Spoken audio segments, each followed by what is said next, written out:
And now let's move to medical therapy, because one thing which strikes me, correct me if I'm wrong, probability that a population of people will try who are reasonably determined to lose weight, will do it without, call it external help, is quite low.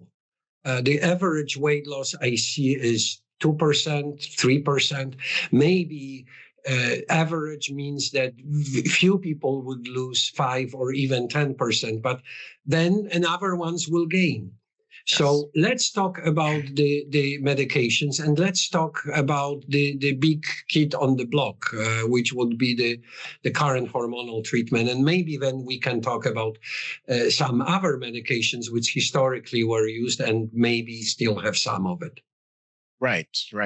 So that's been the evidence is that if you just do lifestyle modification, which is diet and exercise. If you just do that and people living with obesity, you will most likely fail.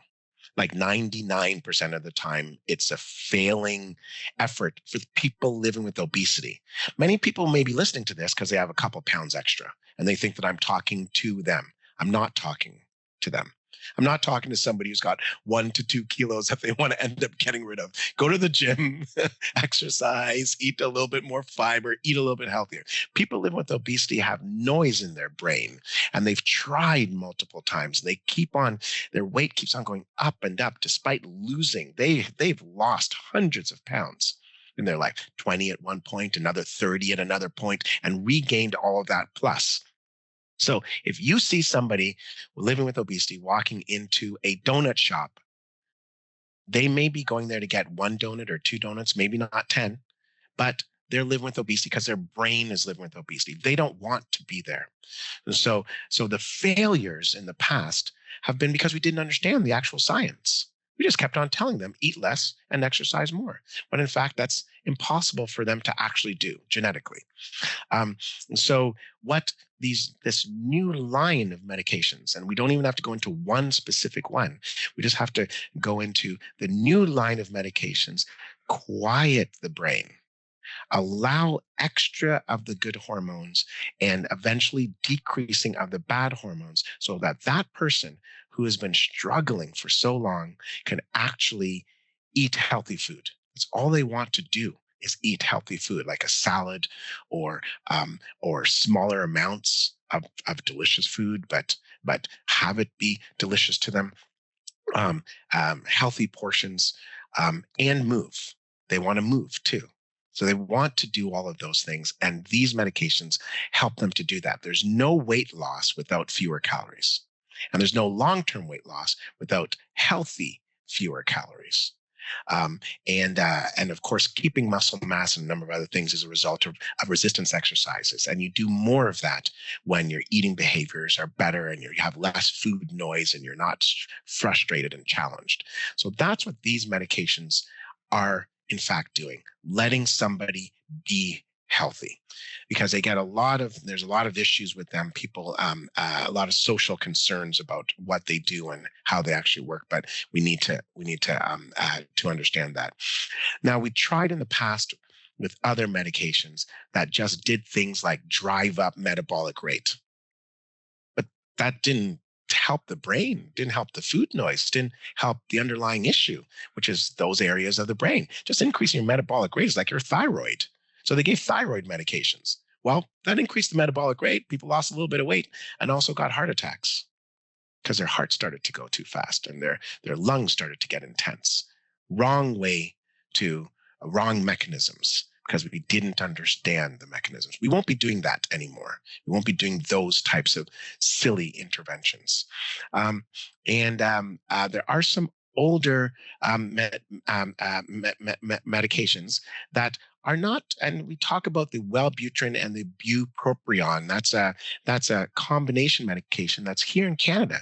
It's called Contrave because it's a combination medication, and it tends to work relatively well still. It works in the hypothalamus and in the mesolimbic system, decreasing cravings. So naltrexone is opioid antagonist and an alcohol antagonist. And we know alcohol and opioid live in that section of the brain, that hedonic section. So it helps to decrease cravings. So they don't work as well as the GLP-1s and the hormonal treatments. So they're falling back a bit, but they still have a good place because they're not toxic. And so toxic medications, we're done with those. Those are not on the market. The ones that are helpful are actually here. Some are not as helpful as some of the newer ones in terms of the effectiveness, long-term effectiveness of weight change. So you were talking about pure sympathetic mimetics, which are out. You were talking about combination of bupropion and naltrexone, which I believe is the medication. And I was trying to educate myself in preparation. There is a combination of topiramate and phentermine, which I believe is sympathicomimetic. Right. So the sympathomimetic phentermine is still the most common weight management drug used around the entire world. Oh, really? Except, yes, I know, because it's used in America, in Australia, in South Africa, in Singapore, but it's not used in Canada, the UK, and the EU. Those three big places, that's a third of the world, decided we don't want phentermine because of the fen-phen combination. When fenfluramine and phentermine were combined together back in the early 1990s, it caused pulmonary valvulopathies. That was the fenfluramine part, not the phentermine part. But as a result of those two things being together, they ditched the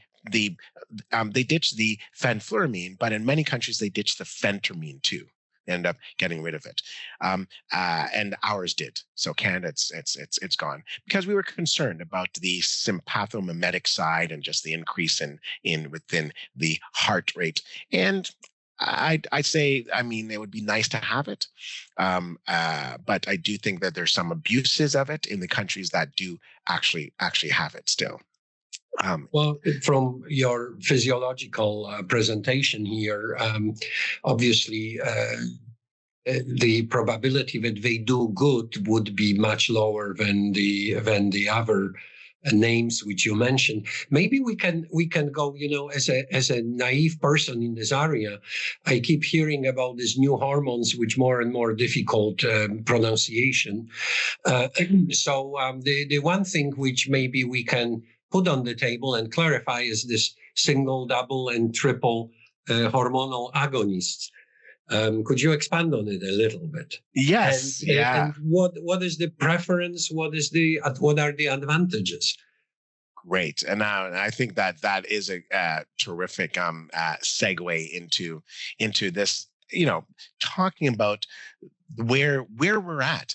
We're having these significant conversations now because of this new understanding. The science brought us to this level of understanding where the medications are. And so in Canada, we have 3 generations of weight management medications.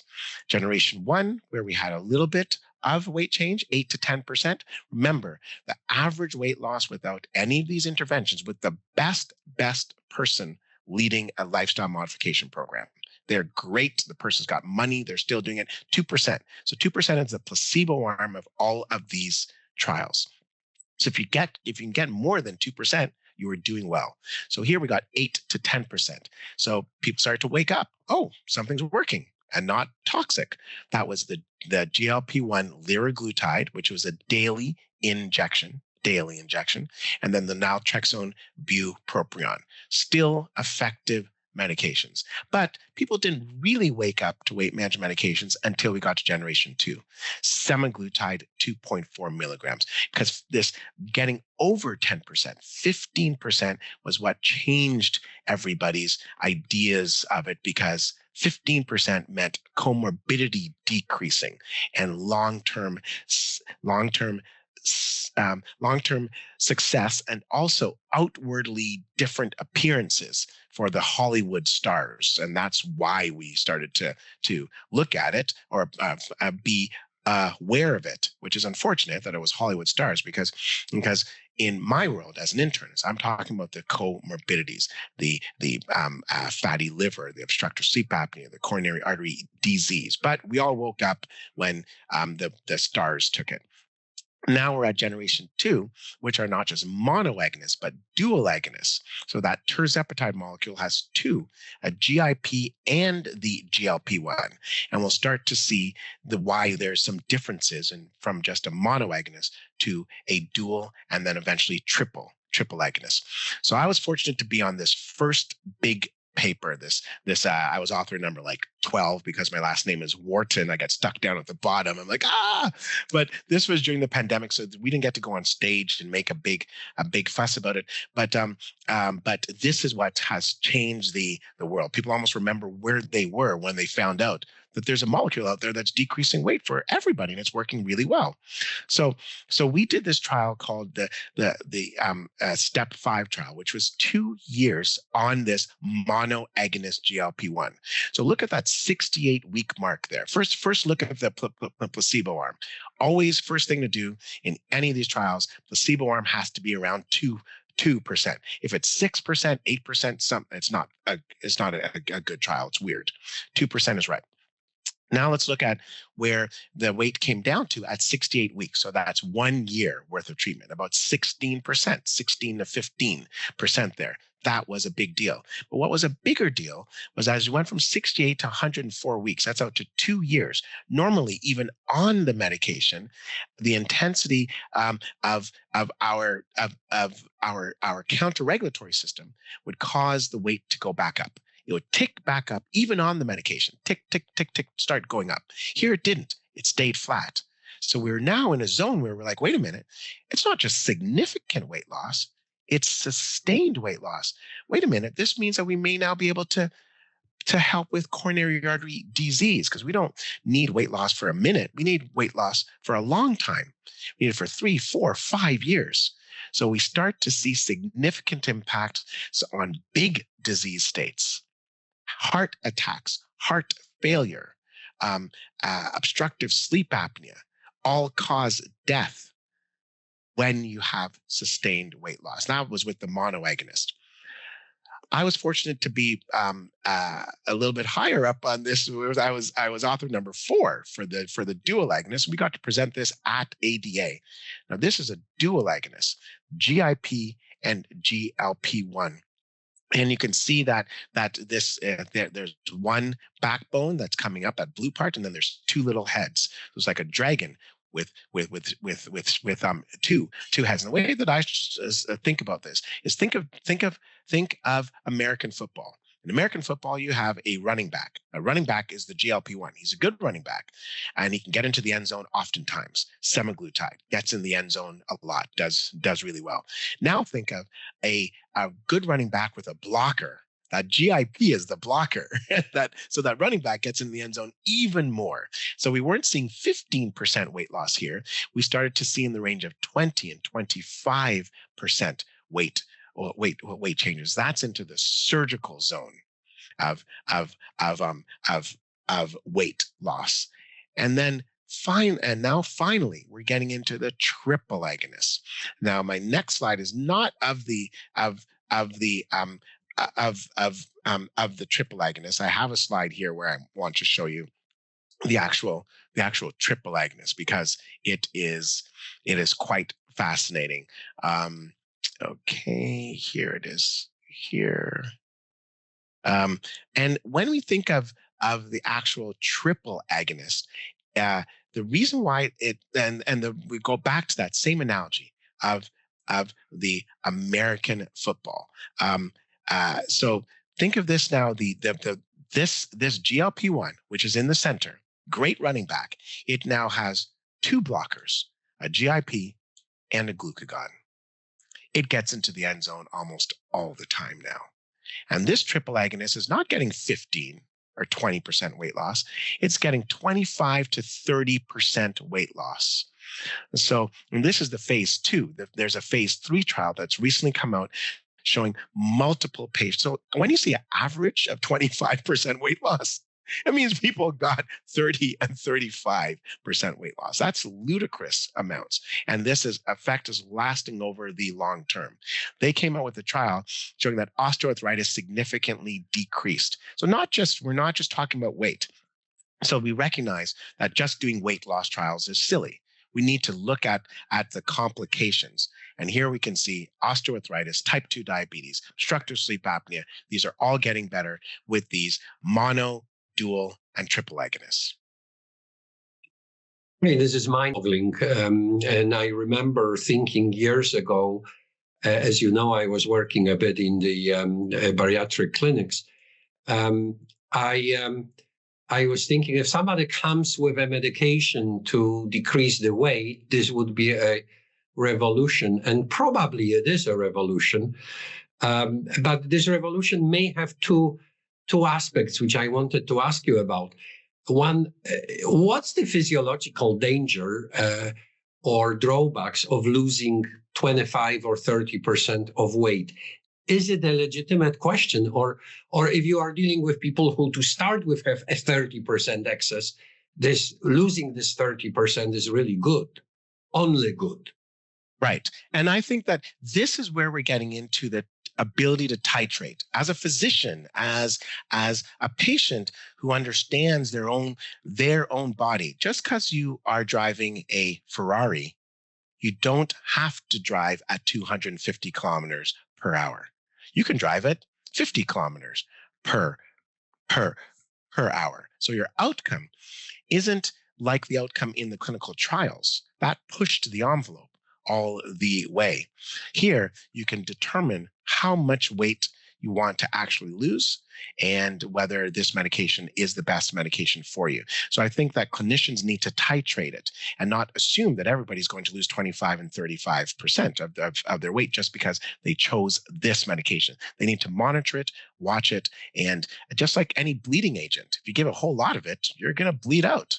If you give the right amount of it, you'll actually be able to decrease pulmonary embolisms and DVTs. So I think we have a responsibility as a physician community to use these powerful medications in the appropriate way. If you don't have to get cut in terms of bariatric surgery, if you don't need to have a permanent change in your anatomy, and therefore you will definitely lose 25, 35% weight loss, whether you want to or not. That's what the weight loss is going to be after bariatric surgery. You can't reverse it very easily. Here, you have control. You have capacity to make changes. It's mind-boggling, I have to say. How about another thing which may influence people? You mentioned what is the most commonly used drugs, and these are not necessarily GLP-1, which surprises me. Where are the prices coming down or up, or how do you see this for those drugs? I still want to ask about newer ones, even where I understand you are very heavily involved. Or yes. Maybe I will go there before. Maybe the newer one, yeah, because price is a difficult thing. Stuff was about oral medications, which is yes, yeah.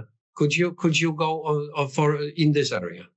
Absolutely, I would love to, because I think that that's where the next important level is. So why don't we talk about that? So all the things I've talked to you about so far are injectable medications. So we have to remember, you are listening to a Black man talking who deals with racism. I went into this field and into medicine understanding disparity in care, not necessarily the DEI and EDI stuff. I don't necessarily do that. I do disparity in care, right? People who are not being taken care of. And that is the highest rate of obesity and diabetes are in Canada is in the Indigenous population. Highest rate in America is in Black American women. And they are the least likely to get the best medications and the injectable medications. They're the bottom of the totem pole, all pun intended. So these injectables highlighted this disparity that we have. It's not like we're changing this disparity anytime soon. I'm not a politician. I'm not the prime minister. I can't change this, but I can try to get good care to the people that we need it. And one of the best ways to do that in this field was to think about oral oral treatments. And so the injectable treatments are big peptides. They are big amino acids, not as big as insulin, but relatively big, which means you have to give them as a injection. Except for here, what happened was oral semaglutide came out. The company came out with the ability to take this big peptide that's going to get degraded in the gut, and none of it will go into the bloodstream, surrounded by a SNAC. The SNAC molecule decreases the local pH. That local pH allows 1% of the medication to get through the gut barrier into the bloodstream. So the pharmacokinetics, I'm a pharmacist. I did my doctorate in pharmacy. I love kinetics and pharmacodynamics. That's my joy. So I believe that this was almost a medical miracle to be able to decrease the local pH, get 1% into the bloodstream. The rest of it ends up going out. The question is can 1% make a pharmacodynamic difference? And it did. In this trial, we saw that almost 14% weight loss with that 1% getting in. Now it's 1% of a lot of drug. So it's a 25 milligram tablet, as opposed to, don't forget, the injectables were 2.4. 0.25. Yeah. Yes, exactly. 0.25. Right, exactly. And that's a daily pill. And so we saw 13.6 to about 16% percent weight change with the same molecule that has decreased heart attacks, decreased fatty liver. And so this has been, and what they've developed now is not, so there are two generations of the SNAC molecule. SNAC molecule 1 allowed about 1% bioavailability. Generation 2 SNAC allows between 1 to 2%, closer to that 2% range. And that makes the impact even greater. So is the SNAC, because SNAC is an abbreviation from chemical compound, is it covering the actual semaglutide, or is it bound in it somehow? Yeah, I think it's covering it. That's a great question. I don't quite know how it. That's why I think it's worthy of like scientific prizes, like some, not necessarily maybe Nobel Prize, but some scientific prize. This is crazy. Yeah. No, you are talking to another pharmacist here for pharmacologists. So that's amazing. Okay, so it works. So it works. It works. And so this molecule, let's just put it clearly, this molecule, oral semaglutide 25 milligrams, was launched January 2026 in the States. It was the highest launch of any weight management product ever. It just took off like a quick, because family doctors can give it, cardiologists can give it. You're not afraid anymore of the injectable and the side effects, and it's just not a problem. And what we're seeing now is even more so. So again, I was the lead author of that article, but I was also the lead author of this article. Again, it's all in the same world, the world of getting access to care for people who don't have access. So this is Orforglipron. This is a small molecule, not a peptide, but these are amine groups, small molecules that you could make any drug like Tylenol, etc. You make it anywhere relatively easily. And these small molecules, so Dan Drucker was here in Toronto, was able to isolate the GLP-1 receptor. People from Copenhagen found a big molecule that's just like our GLP-1 to go in. But the question is, can you have a small molecule go into the receptor and have it work on the other end? And with insulin, you can't do that. But with this, apparently you could. You stuck that little molecule in and stuff happened on the other end. It worked. And that's the glipperons. Orfor, meaning oral, for glipperon.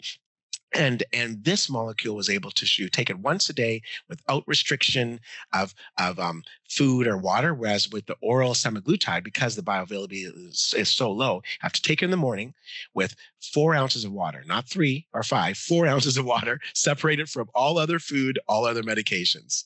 Here, take it anytime you want with other pills, food, no food, doesn't matter. Everything's easy.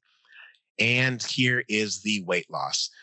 12 to 13% weight change very effective, easy to take. So when we're talking the introduction on a large scale, Kuala Lumpur, Polynesian Islands, highest rate of obesity in the world is Polynesian Islands. They're not getting cold chain injectable molecules anytime soon. Can they get this? Easily.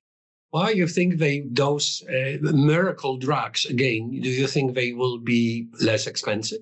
I mean, in a due time, probably, yes. Yeah, well, the hope is that they're easier to make, so they should be less expensive. They're easier to transport, so they should be less expensive. They can stay on the shelf longer. Right. Instead of in a fridge, they should be less expensive. So all of those factors mean they should be less expensive. The only one that can actually dictate that is the government and the pharmaceutical company, both working together to make this happen. Wow. Wow, this is quite a journey. I'm almost too tired to ask you about amylin analogs, because I understand you also had an article in New England Journal about that. Yep. Oh, I haven't done amylin articles as yet. I'm working with amylin on phase 2 and phase 3 trials. So think of amylin, like when I think of the GLP-1 and GIP, I just think of it as all of those molecules that I showed you at the start within the hypothalamus. And if it works and doesn't have a lot of side effects, then great, use it. So amylin to me is another one of those. If it doesn't have side effects and it works relatively well, and it stops the hunger, stops the food noise, gets the visceral adiposity down, then let's use it. Let's see how it actually works. So I'm not particular so I don't think there's a bigger story here. Like there's a lot of story about amylin versus GLP-1. GLP-1 just happened to come first. Amylin is coming like third because GIP is also coming. Amylin is kind of coming third. No big deal. If it works, it works. If it doesn't work, ditch it, go for another one. Could you reassure or tell us how to deal with people who tried those drugs, especially the hormonal ones, and for whatever reason cannot tolerate? What's your experience in it? My experience is, as a physician, we can titrate it accordingly. Patients if they don't have any direction, will just want weight loss. So they keep going up and up in the dose really fast. No. Go slower. Titrate it tiny little bit. So if I told everybody who had either constipation or bowel problems or had IBS, your treatment is fiber, and they just started eating a whole bunch of fiber really quick, they would feel terrible. They'd feel bloated. We go slow whenever we tell people to actually have fiber. We should go slow with GLP-1. It's changing your motility of the gut. It's changing things in your hormones and in your brain. Go slow, titrate it nicely, and almost everybody does well when we do that. Wow, I learned so much. I'm actually grateful to you for all this. Last question. Role for bariatric surgery in all this. Yes. So what we've seen is that bariatric surgery has decreased in a significant fashion. Probably the people who didn't need it, BMIs that were lower, 32, 35, 38, who could get medications now. So those patients have been taken off of the surgical table. And now the patients with significant elevated weight, BMIs of 45, 55, are still getting bariatric surgery. So there's still a role for it, but it will decrease and decrease. Let's talk about gastric ulcers, gastric and duodenal ulcers. The number one surgery for general surgeons in the late 70s, early 80s was gastric and duodenal ulcers. And of course, it completely disappeared. We know what came in. It was medications. That was the PPIs and everything else that came into place. And they don't do it anymore. So I don't think that bariatric surgery will disappear. But I think that it will only be used in the appropriate cases. The surgeons will move on and do lots of things. I'm not worried about them. I'm more so happy that our patients have a better, more effective intervention. Well, Sean, I've done probably 50 to 100 of that interviews, and this is one of the most enlightening and practical, and I really appreciate it. Maybe it's coming from the fact that, we all have we all have people who live with obesity in our families, among our friends, and I recognize how important for all of us would be to understand and to implement. And you gave a lot of practical information here, so I'm very grateful as myself, and I hope our listeners will appreciate it as well. Thank you so much. Thank you, Roman. This has been really, really great. I loved it.